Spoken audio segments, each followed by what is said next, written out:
Hey guys, welcome back to another video. Today we're going to be replacing the Serpentine belt on a 2019 Infiniti Q50S. This is the 3.0 V6 engine. For tools, you're going to need a long 3/8 ratchet, a 4mm Allen hex, and I'm going to use two 10mm. One's a deep and one's the regular shallow with the 1/4 inch ratchet. You'll see I'll be using power tools here and there. They're not necessary. It's just going to help me get through the process of removing the fasteners a lot quicker. Now, normally there is an engine cover here. If you have yours, just go ahead and pop it off. It's just held on by a few grommets. They're here, two here, one over here. The other one's right here. And then there's also an air intake duct that comes along right here. It's held on by a few clips. Go ahead and pop those off. You can use a small pick or a little panel popper to get those off. It's just an air channel duct here. Go ahead and remove that as well. This car does not have it on, otherwise I would show you how that looks and how to remove it. For parts, we went to Nissan to get the Serpentine belt. This is the part number.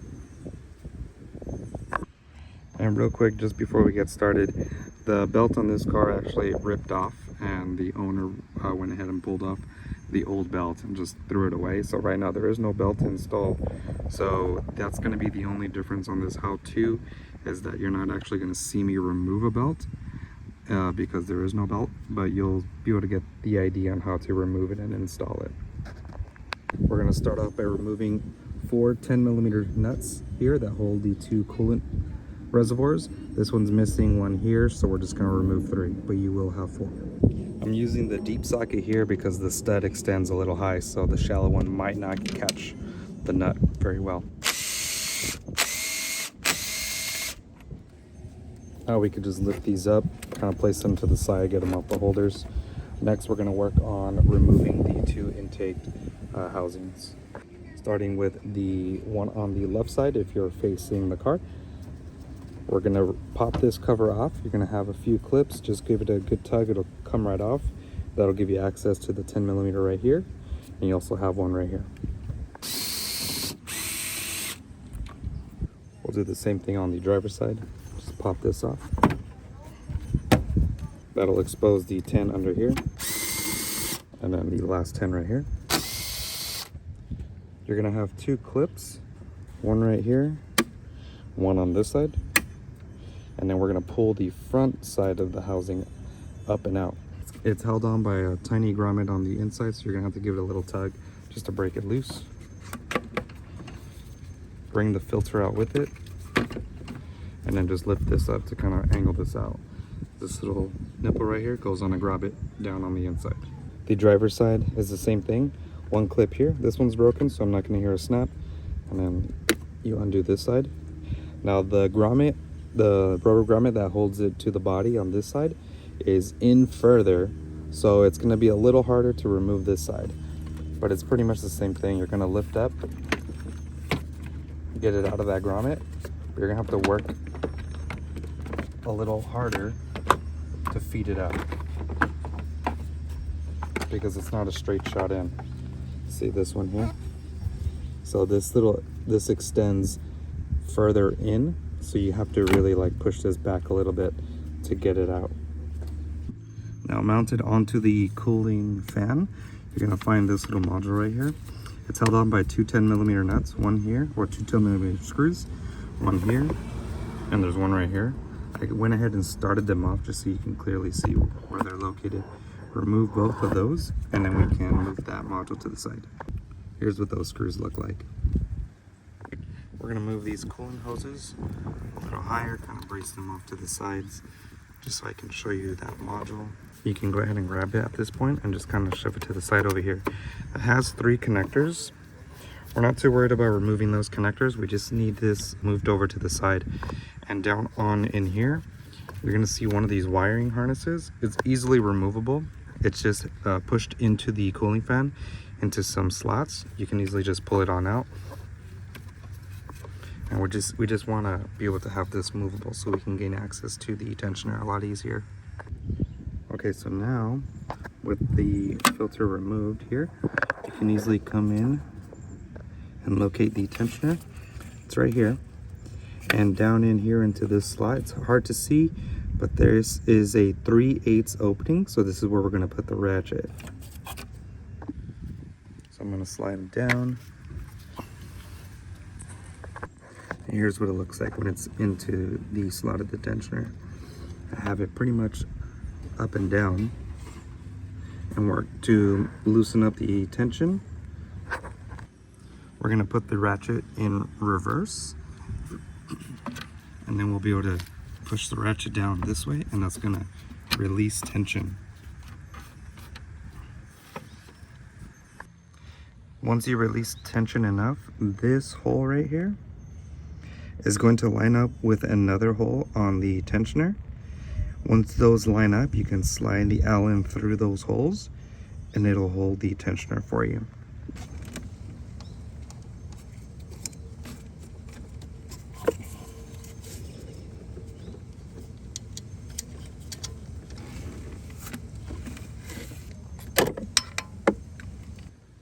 Okay, so now we have the Allen holding the tension on the tensioner. I'm gonna go ahead and put a diagram of the belt routing, and we're just gonna install the belt according to that diagram.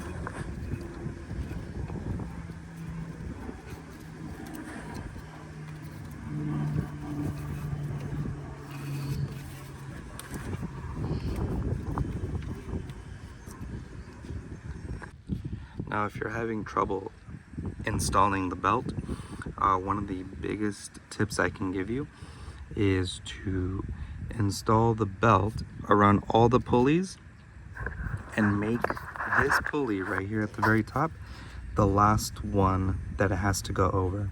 So you want it to route under the alternator, under the tensioner pulley, under the crank, above the pulley in this area here, that pulley right there, above the water pump, above the AC compressor, and this is the last one you want to do. The reason why is this is the easiest one to get that belt over, and it's the easiest to access. You don't want to be fighting in places where you can't reach and put your hand in. So the problem is that you have to get it over the grooves, but on the top one over here, it's super easy to just easily flip over and slide it into place. See, like that took very little effort. But if you try to do that with any of the other pulleys, you're gonna have a very difficult time. The belt's gonna come off on you. You're gonna get frustrated. Not to mention, it's really hard to reach down in there under the crank, under the any of the other pulleys. So this is the easiest one to access, and it's like you just saw, it just folds over with the finger. And then just make sure that all the other pulleys have the belt routed over all the grooves.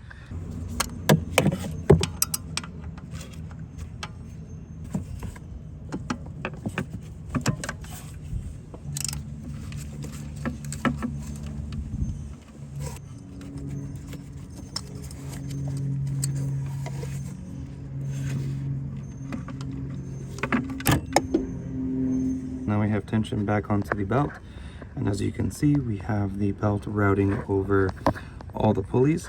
I made sure and went through it with my hand to make sure it's fitted on all the grooves. So here you see the AC compressor, crank, the pulley, water pump here.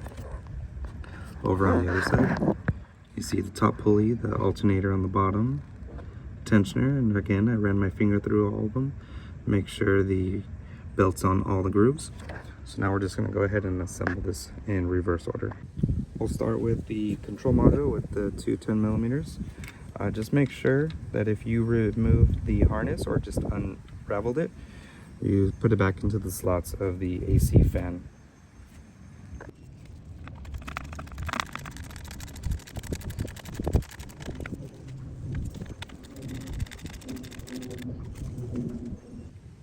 thing I forgot to mention, this coolant line has a bracket with a 10 millimeter.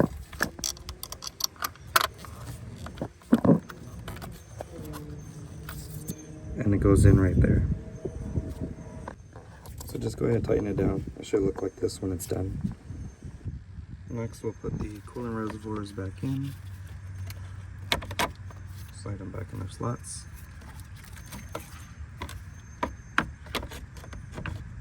Remember, on this car you have 4, but this one had only 3.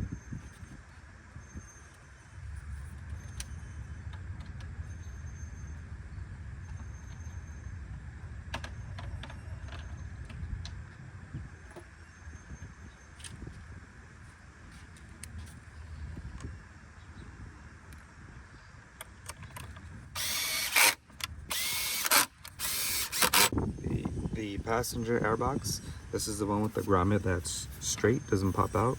So this is a lot easier to just slide on in. Also, you're gonna have little notches here. These are broken, as you can see, both of them on this side. Or yours, if they're not broken, they kind of look like a U shape. This is the driver's side one. There's only one that's not broken. It should look like this. See on this side it's broken? So it's got like this little opening. The filter housing has a slot, and it's supposed to slide in there and lock it in place. So try not to break these. This is supposed to go down, and then the air filter box will come up against here and slide down into the hole like that.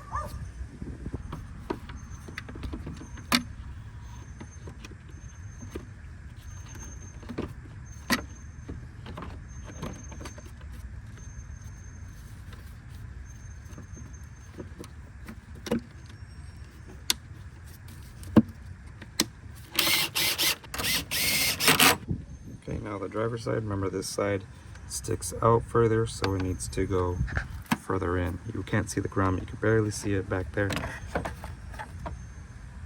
So just be careful that you have to really get this pushed back.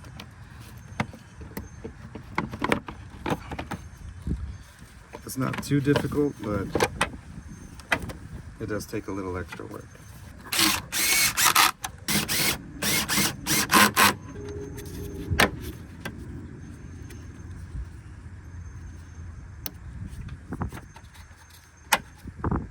Alright, so now we'll just turn it on, and then we're going to come back out, look at this, the engine, look at how it sounds. We're going to be looking for any squeals, any burning rubber smells, any abnormal noises, and also looking at the belt going correct on that routing. It's not offset to one way or the other.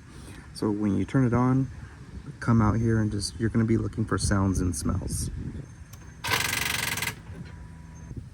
So the battery was dead because the car ran without the belt for so long, it drained the battery. So you're not gonna have to worry about that. I went ahead and attached the battery charger jumper. We'll start it up now.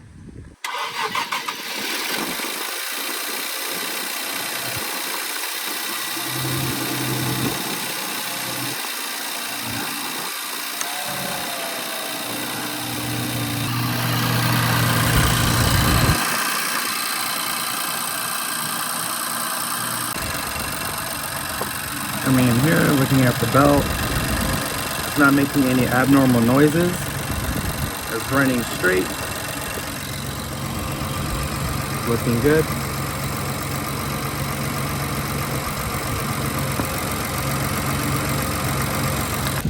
Alright, so that's the end of the video. If you learned something, if I helped you save some money, consider subscribing to the channel. And if you want to watch more videos on this car or any other car I have posted, go ahead and click right here in the top left corner. And as always, I'll see you in the next one.